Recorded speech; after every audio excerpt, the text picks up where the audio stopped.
അന്തസ്സുണ്ടെങ്കിൽ മാന്യതയുണ്ടെങ്കിൽ ഇത് രണ്ടും അയാൾക്കില്ലെന്നറിയാം, എങ്കിൽ പോലും അയാൾ രാജിവെക്കേണ്ടതാണ്.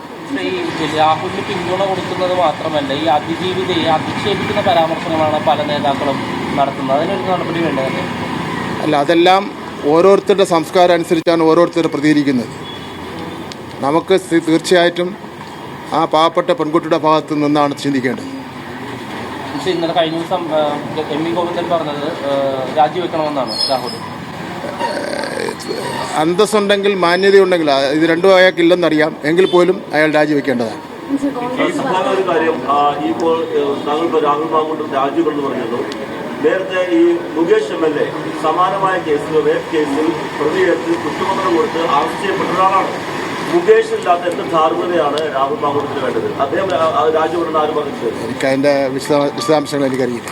ഈ കേസുദാരനടക്കം പരസ്യമായി രാഹുലിനെ ഒരു ആ രീതിയിലൊക്കെ ന്യായീകരിക്കുന്നത്, അത്തരം ന്യായീകരണങ്ങളെല്ലാം തെറ്റാണെന്നുള്ളതാണ്.